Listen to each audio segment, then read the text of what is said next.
Hey everyone, thanks for tuning in to another week of the Truths We Hide podcast.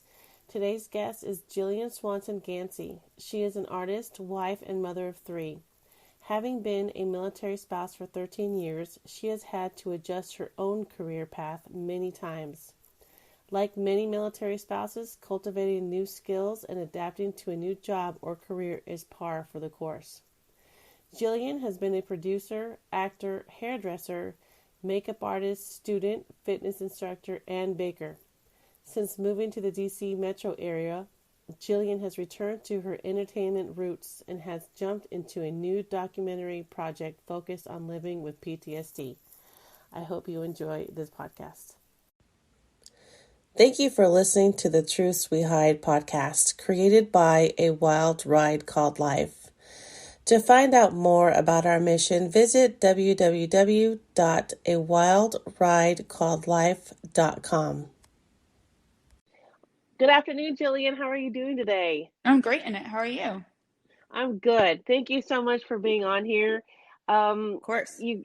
For the listeners, I'm always excited to meet new people nowadays because I tend to seclude myself, but at the last minute, I decided to attend a Male Spouse Conversations event. And I'm so glad that I went that day because I met Jillian. We each got to share a little bit about ourselves, and it got really deep for a minute.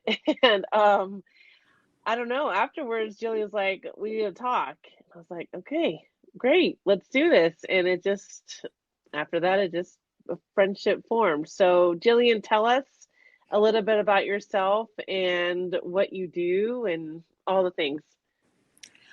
Well, let me just start off with saying it feels like a lot of the times most of my conversations with people end up getting deep. And it's I don't know if that is a symptom of my personality or I don't know, but it always ends up happening. I welcome it, so it doesn't bother me. But about me, I am a military spouse, of course. My husband's in the Navy. I have 3 kids. We have lived all over the place. Well, I guess I shouldn't say that. We've lived all over the place in this country, and we have yet to live abroad. I am a Jill of all trades. I am a hairdresser, a makeup artist. I was an actor at one point. I was a model at one point. I'm a baker. I had my own business as a baker. And so now I'm not doing like any of that. Funny how that works out. Yeah, it's funny how life works out. Now I am currently a producer on a documentary called Claire Voyage, working title, and it's all about PTSD and the types of people who live with it. Wow. Okay. So some of those things I had no idea. We had met up to do a small little piece on Claire Voice that she spoke about, and she made these scones that were ridiculous. That I had 3 of. I had 3 of them. I easily could have eaten more, but I did not know. I didn't realize that you were a baker at one point, and that you. Oh my gosh! Yeah, I was a professional baker in Washington State. That's crazy. Did you have a little brick and mortar shop, or did you do it from the home? No. Okay. I wish I had the money to do a little brick and mortar, but I mean, you don't really get into baking for the money. Right, kind of right. always in the red. So I did it out Right. of my house, and it started off as a hobby, and I'm just good at it, and I'm creative. I can paint and draw. And people just started saying, "Hey, can you make me a cake?" And then somebody from California, I had made brownies, or they were cayenne brownies, and he slipped me $100 and said, "Send me brownies until the money runs out." And I was like, "Okay, guess I'm in business." Well, that's amazing. I'm just shocked. How did you begin in the acting field and the producing field? How did you get into all that? Well, I was an actor starting at around the age of 16. And I would do a lot of independent films or stage work. And I've always been somebody who felt it important to tell a story, to tell important stories. Now, of course, doing independent work, you don't tell important stories. You tell the story of a girl running through a woods from a serial killer. So really wasn't what I thought it would be. I really honestly, I got into acting and modeling because I didn't think I was intelligent enough to do anything else. Oh my gosh. Yeah, I was in high school. I was a cheerleader, and I was a cut up in class. I didn't try very hard. I've always been very smart, but I didn't know that I was, because I wasn't putting in the effort. And when you aren't taught that when things become difficult is when you're learning. I think a lot of the times girls especially feel this way. In the beginning, they feel very smart, they feel very competent, and because things come easy to them. And then when you reach a certain age, things start to become more difficult. And instead of thinking, okay, I need to try harder to learn this, it just becomes, okay, well, I guess I'm not as smart as I thought I was. So I fell back on a pretty face, essentially, and started working as an actor and a model, thinking that's really all I had to offer. And then I met my husband and moved from LA to Whidbey Island, Washington. And there is no real need for actors or models or hairdressers or makeup artists over maybe hairdressers, but that's kind of it. And so I went back to school. I went back to school to get my degree in political science, and found out how smart I really am in a psychology class. I took almost every psychology class that was offered. And no, not almost, all psychology classes that were offered in any college I went to. And I'll never forget the day that my instructor in one of the classes in the beginning of the term, she takes notes on who each student is and makes little notes about like how to remember each student. Well, she wrote next to my name, the bright one. And I just thought, oh my God, nobody's ever, aside from my parents, who of course you don't take any real stock in what your parents say, stupidly, you should. I just always assumed I wasn't the bright one. And turns out, that she really validated me, and I started on a different path, and I abandoned acting and modeling and started really diving into academia, and felt a firmer sense of self that way. Tons of years later, like 11, 12 years later, a girl from my past from LA approaches me with this documentary idea. And I haven't been in the entertainment industry in a long, long, long, long time. And I have had people come to me in the past and say, hey, can you help me produce this? Or, hey, would you mind acting in this? Or something like that. And I always say no. This one I said yes to because it was finally a story that I know and I feel in my heart needs to be told. And I finally am able to be that storyteller and that bringer of light and understanding about people who are different than the typical population. Oh my goodness. I'm like, what? I don't even know what to say. Gosh, it is hard to. I'm trying to think back when I was in school. I didn't think I was smart enough either to do anything, and I did not do well in high school, and I barely graduated college. So to hear you say those things gosh, that really hits close to home, and I'm sure it really impacts a lot of our listeners too, because that's just how we feel. And our parents, they could tell you everything and you're just not going to listen. It's when someone else validates it, you're like, oh my gosh, yes, thank you. It's a horrible thing for us, people who know you the best are the ones who are telling you these things. And yet, even as an adult, like even when say my husband will compliment me on anything, and I'm like, oh yeah. But if a stranger tells me, right? suddenly I'm like, oh my God, thank you. which that makes no strange? sense. Like, It doesn't. my husband knows me better than anybody, and yet I'll trust the opinion of a stranger walking down the street more than his, because Yeah. what, he's obligated to compliment me? No, he Right. genuinely feels that way. Right. It is so strange. And now we need to teach our own kids that we don't need to have validation from other people, that we need to Exactly. actually just feel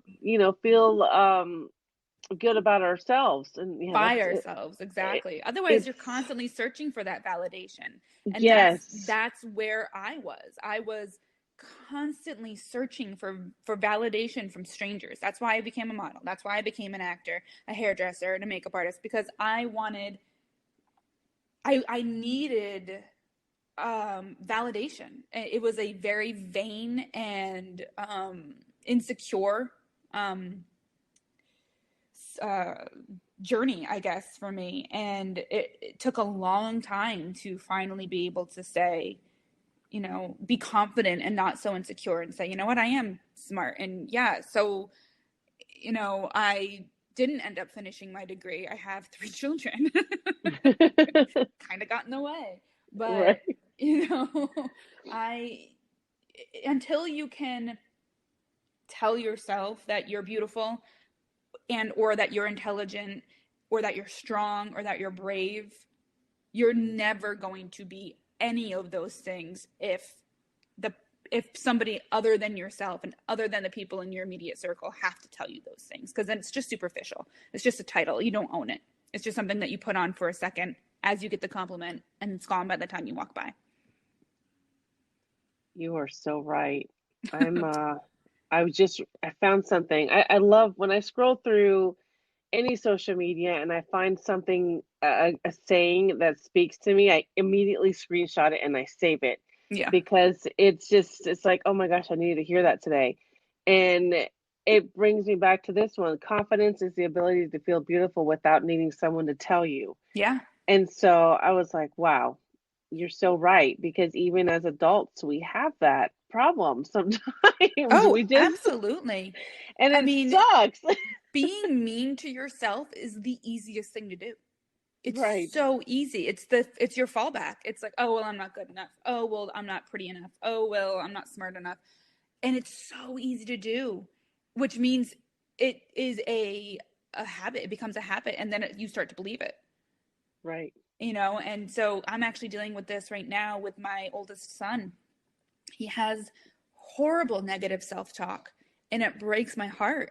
You try to instill this confidence in your kids, and then to see him tear himself down is like, oh, it just guts me. Yeah. And I was that kid. I get it. And there's nothing I can say as his mom that will prove to him, and have him see himself through my eyes. It's not going to happen. Yeah. That's But what I keep trying.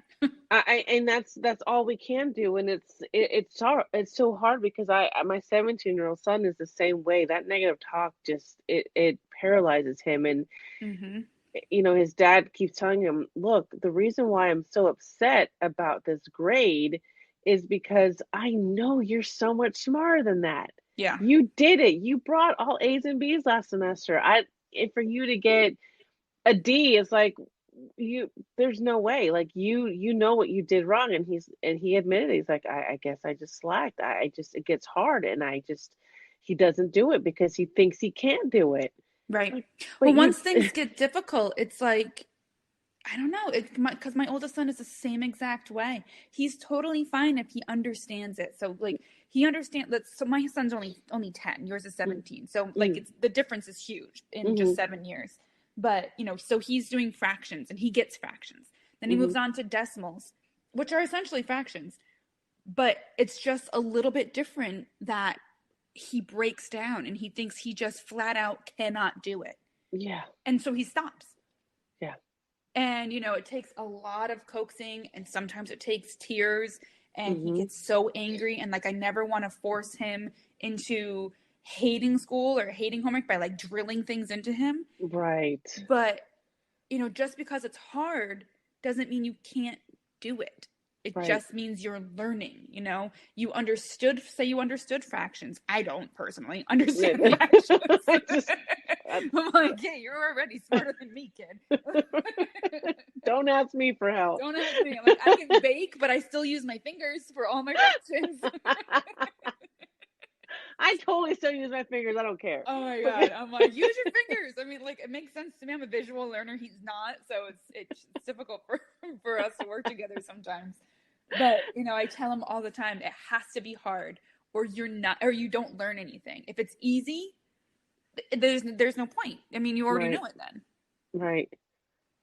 It is, yeah, it breaks my heart. And I say this with every little situation, there's no book out there that tells you how to parent like this. I know, there should be. Every, well, every kid is so different, and you don't want to make them hate school, Yeah. because even now he doesn't want it. He wants to go to a trade school. He doesn't want to go to college because he doesn't think that he can do it. Yeah. And so it's so hard. So instead of us saying, no, you're going to college, we're saying, okay, so what trade school do you want to go to? What do you like to do? What's your favorite thing? So we have to just encourage him in another way to do things that he loves. And Yeah. it's hard. It broke my heart. I'm like, what do you mean you don't want to go to college? Yeah.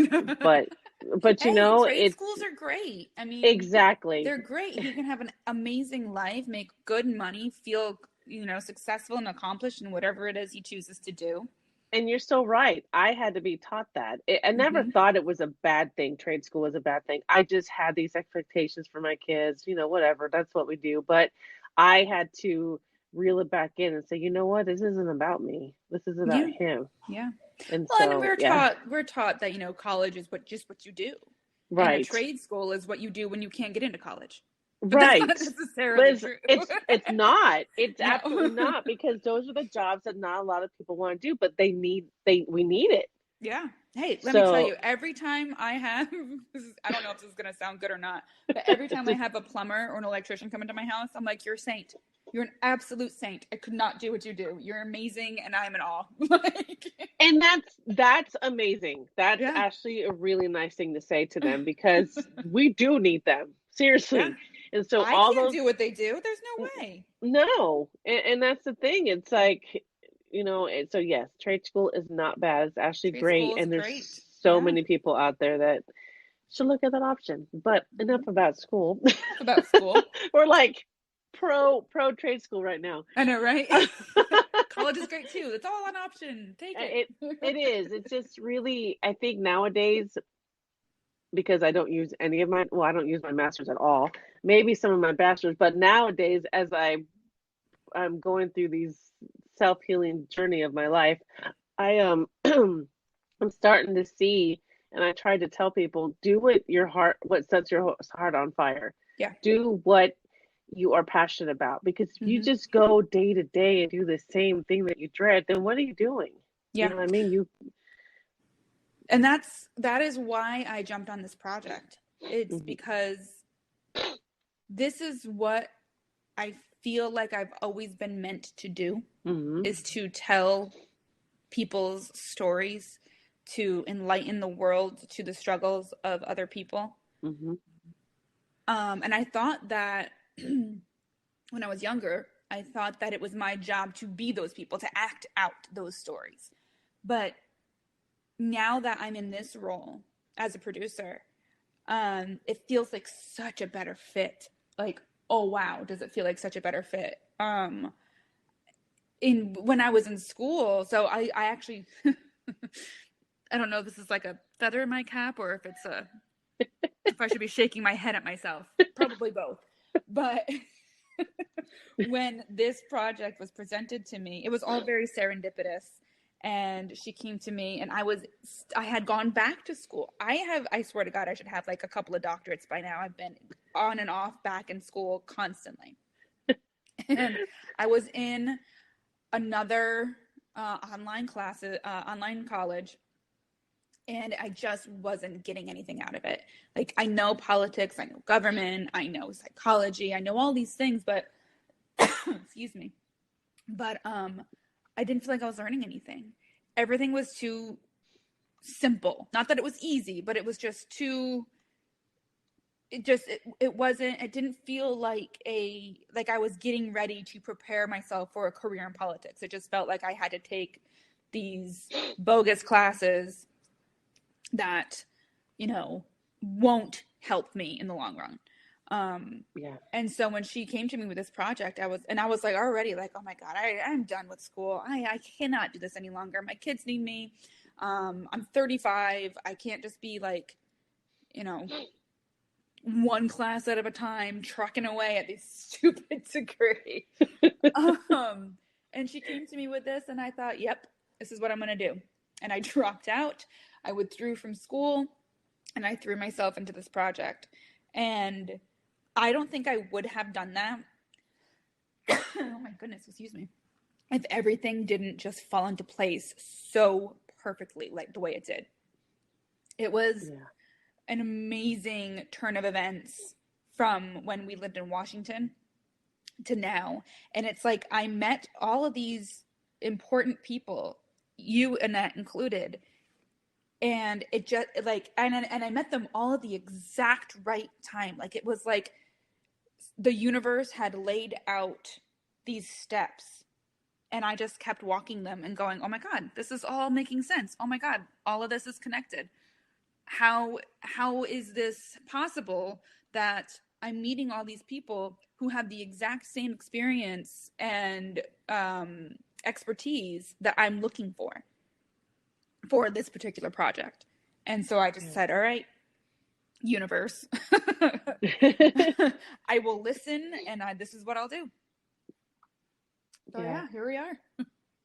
That is amazing. I remember when this first was taken off, and you were still like in shock on how everything was just coming into place, like how we just all met, and how if we weren't at that male spouse conversations, if we didn't tell our story, if we didn't get so deep, if we didn't shed tears, if we did just all these little things, it's just like, oh my gosh. And it's just, for anybody listening, she's a natural. Like it's amazing to see her in her element, and to see her work, and to see the thoughts that go through her head, and just anything. It's like I just sit back and watch. Aw, that was really sweet. You tell me what to do, and I'll do it. You want me to move? You want me to walk? You want me to sneeze? Okay, just it's just I think. I know that this project is going to be amazing. So you guys all need to just watch out for Jillian and Nicole, and it's going to blow your minds. But that's what we're hoping. I think it's going to make a huge impact, because there's not a lot of. Anyway, I don't want to give it away. It's just going to be great. Well, and no, it's okay. We can talk about the project. It's just when you talk about things like this. And so I was at a gala this past Saturday, like military affiliated event. Yes, you look gorgeous, by the way, but go ahead. Big formal events, and we always end up having to go to. Every military wife has a closet of ball gowns and jeans and t-shirts. That's it. Like there's like nothing really in between. Right, running one extreme to another. Like, sure, you got a ball gown? Yeah, why not? I got like 8. But just talking about it with the people who I met there, and they're all military, or at least military adjacent, military retired, or military enthusiasts. There was 2,000 people there. It was huge. And when they asked me what I'm doing, and I told them, like, some of them were skeptical because it's military, and military combat veterans, they often have PTSD, and so I think that they were like, another one, and I said no, not just another one, not just one more for the military, and said that it's so common to have people who aren't combat veterans have PTSD, but we all associate PTSD with horrible wars and genocide and these horrible things that the military is forced to end up doing, and it's horrific. And but there are people who are just like any other of the rest of the population, the rest of the 99% of the population who've never seen combat, who have PTSD. And Nicole is the co-creator, and she has been diagnosed with PTSD from an abusive relationship. And so, when she tells me her story, and Annette, you've shared your story, and when I tell these people on the outside, people who aren't involved in the project, it's like a light comes in that wasn't there before in their faces, and they go, oh my God, me too. Or, oh my God, my sister or my mother or my best friend. And it's this, not that they're realizing that they have PTSD. They're not, obviously I'm not diagnosing anybody, but it's like, it's a light of, oh my God, somebody finally understands me. Mm-hmm. And I've been holding this in myself for so long, and nobody talks about it. And so for them to recognize what Nicole and I are doing within themselves, they have this thankful, face on that it just melts my heart, and it makes me know for a fact that this has got to be done. This project has got to be made because so many people need it. It's like a therapeutic, just me pitching it to them. It's like therapy washes over them, and they feel like they're seen for the first time in a long time. And I think that's amazing. That's what, like, no matter how busy I get, I have to make sure I donate or designate some part of my day every day to this project, because it has to be made. Yeah. Absolutely. And I think that's one of the messages, is that people need to hear, is that they're not alone. Right. So as soon as they hear, it's like, and you, just like you said, the reactions, because now they feel like, oh my gosh, me too. But I just didn't know how to say anything. Yeah. Yeah. So, oops, sorry. No, and that's, I've been diagnosed with anxiety and depression. Excuse me. I don't have PTSD. At least I haven't been diagnosed with it yet. But I don't, so far as I know, I don't. But I remember, so I'm on anti-anxiety and antidepressant medication, which I thought I could get off of at one point, and I can't. No, I'm way happier this way. For all those who can do it without medication, you are amazing. But here I am, living a better life through meds. And I just remember feeling so alone and thinking to myself, and anxiety and depression are some of the most common mental illnesses in the world. Most of us go through this. But when you're going through some of your hardest days, the worst thing is to feel like, why can't I just be normal? Why can't I just be like everybody else? What's wrong with me? And nothing's wrong with you. Almost everybody else feels the way you do, or the way I did. And that sort of, why me, and why is it only me? Why can everybody else get their lives together but me? And that loneliness and isolation you create in yourself makes it so much worse. And it isn't, and that's why, when I started talking about my anxiety and depression, I remember my mother actually saying to me, you really share that sort of stuff like too much. You really shouldn't talk about it so much. And I'm like, nope, I'm going to continue to talk about it, because especially as my husband progressed in his career and he became more of a leader, he became skipper in the Navy, commander. And so some responsibility fell on me to the junior officers' spouses. And, I wanted them to know that it's okay to ask for help. It's okay to feel depressed. It's okay to feel anxiety. It's okay to feel like you can't do this, or that, it's too much, this military life. I wanted them to know that that's not an uncommon thing to feel. And whenever I spoke about it, and this here I just said in the beginning of our conversation, people get deep with me, and I don't know why, obviously. I am This not is a what kiddie we pool, do. clearly. And so, but since I've been talking about it for years and years, and almost every spouse who I've talked to about it, they're like, "Oh my God, I thought I was the only one." God, no. You know, especially military spouses, we are portrayed as these tough broads or tough guys who, you know, hold down the household, and we can take care of the kids by ourselves, and we don't worry about when our husbands go off to war or our wives go off to war or deployment in peacetime. Say it's peacetime, which it hasn't been forever, but say it's peacetime. And you know, the Navy goes in wartime and in peacetime. The Navy leaves, and it, you know, it's still earth shattering.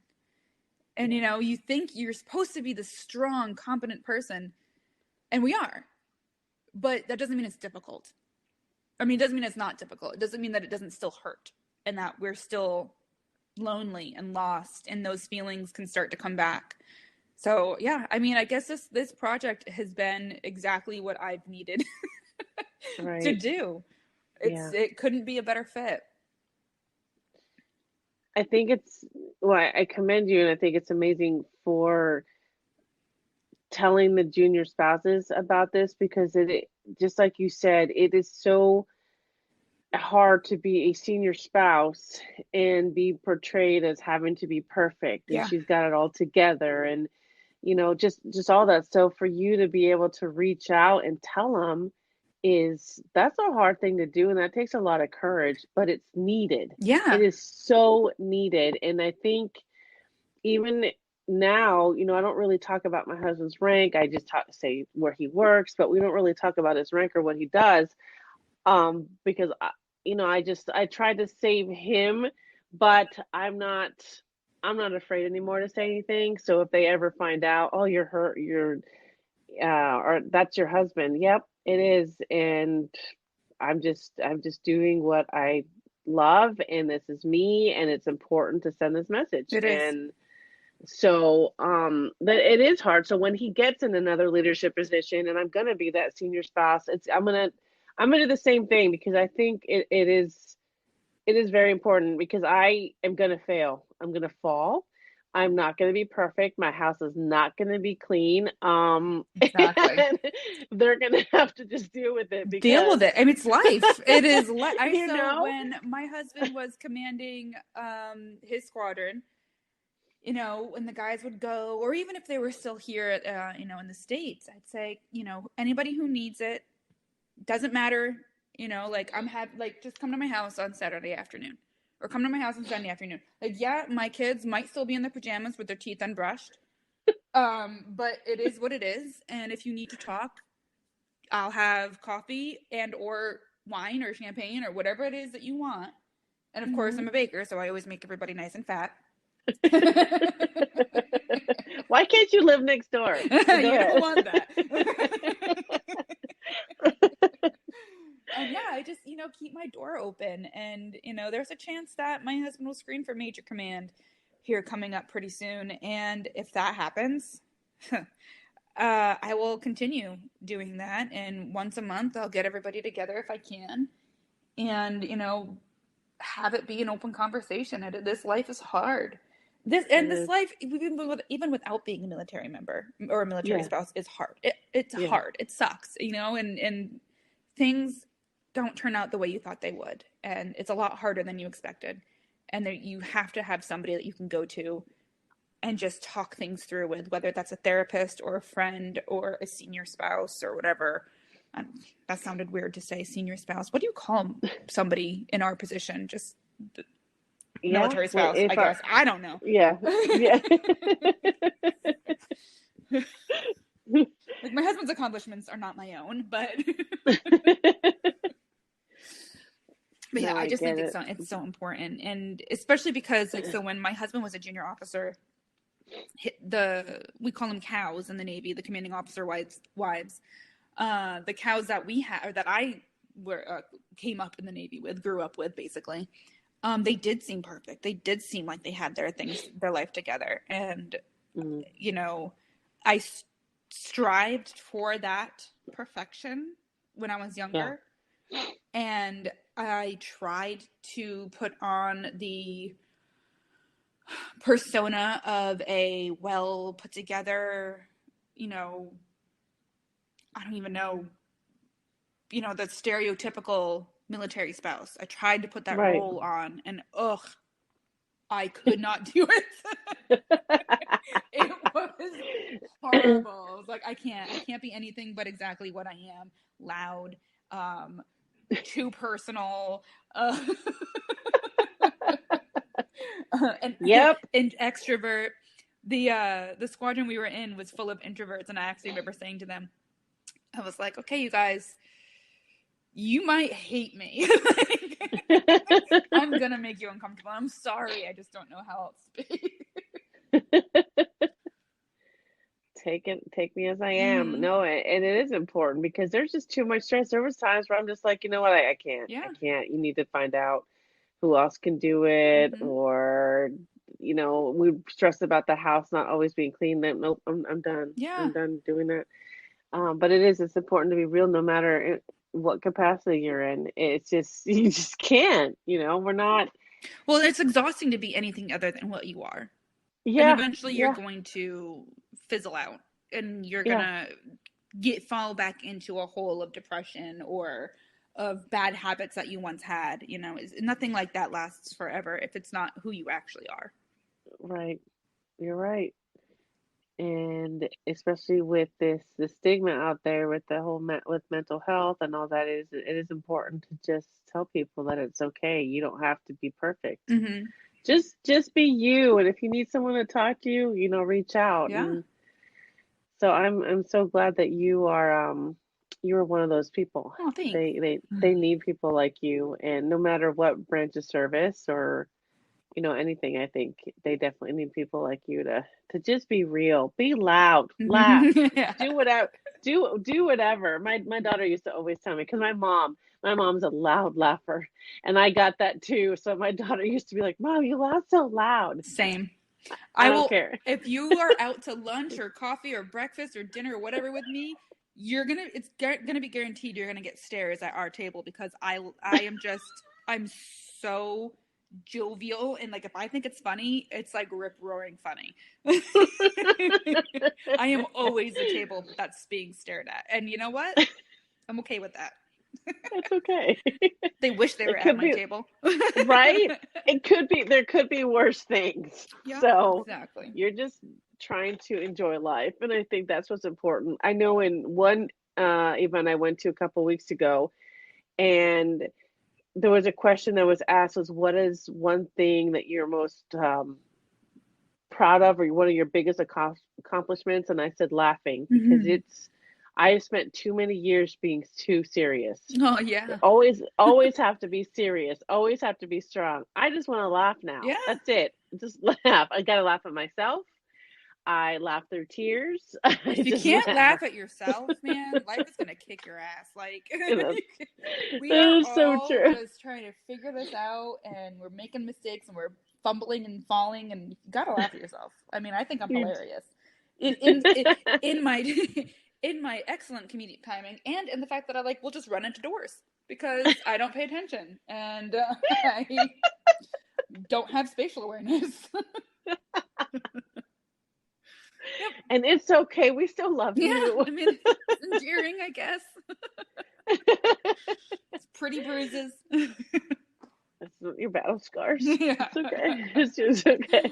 From clumsiness. Well, geez, I want to ask you that hard question, but you have spoken about a lot of things in your life, and even now, is there anything else that you have gone through that you don't really talk about, or is there? Well, I'm sure there might be a few, but is there one thing you want to talk about? If you could pick one. I know, That's the right? thing. Like when you told me you were gonna ask me that question, I was like, oh my God, I'm such a obnoxiously outspoken person. I don't really have a whole lot that I hide. I guess the one thing that I don't like talking about is the one thing that I'm constantly struggling with. So I do have an answer to your question, and I'll tell you. I developed this crippling anxiety with travel after I had my first son. And I don't know where it came from or why it developed. I had nothing bad happen. Like, all of my traveling has been fine. Nothing horrible has happened. I've never had a plane crash or a major car accident. But for whatever reason, going somewhere on like vacation, like if my husband was like, "Hey, surprise tickets to France," I'd be terrified. Most people would be like, "Yeah, oh my God, let me pack my bags." I would be throwing up because I have this horrible, it's infuriating, crippling anxiety with traveling, and I'm doing my best to get over it. I still plan trips, even if it makes me nauseous. I will not go on a cruise. That just seems like a risk I don't want to take. I know. But yeah, I don't know what it is. And so when friends are like, "Hey, for my 40th birthday or whatever, let's go to somewhere." I'm like, "Okay, great. That's going to be so much fun." Like, I know I'm going to be a basket case the whole time, and I hate that, but I have to force myself to do it. Otherwise, I'll live like this forever, and I can't do that. Oh my gosh. So what are some ways that you're trying to cope with that? I wish I had an answer for that. I make You're plans. still I'm trying. still Yeah. trying. Oh my God, I'm still trying. So Yeah. right now I'm on Paxil. Yeah. That's helpful. But that doesn't mean that it goes away. It just means that I'm more able to function throughout the day. Right. And it's not the anxiety that I have is not something that I live with every single day. It's not generalized anxiety. It's anticipatory anxiety.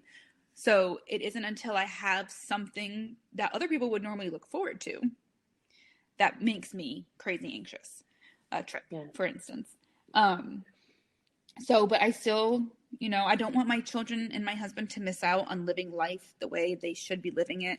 I want them to experience everything that they can with me, along with them. Yeah.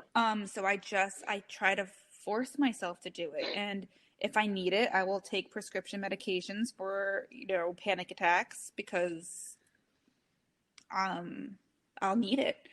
But I think that the biggest thing that I know that I need to do, but I haven't done it yet, is just go.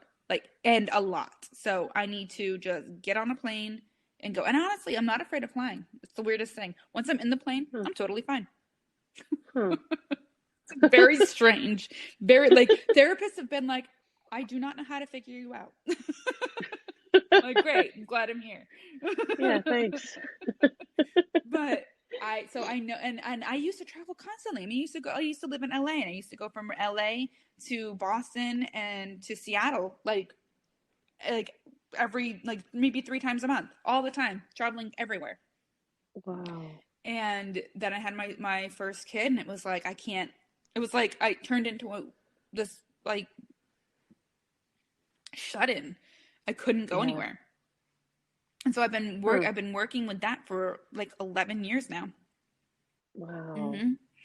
And I used to be quite the adventurous person, pretty spontaneous. Now, I just want that person back, and so I have to work really hard to find her. I feel like I'm close, but it's gonna take now is the time to get the really difficult work done.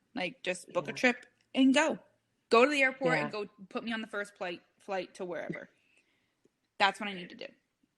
Yeah. Because it's the more, and I don't want to have to rely on Ativan to enjoy a family vacation. Right. That's not any way to live for me.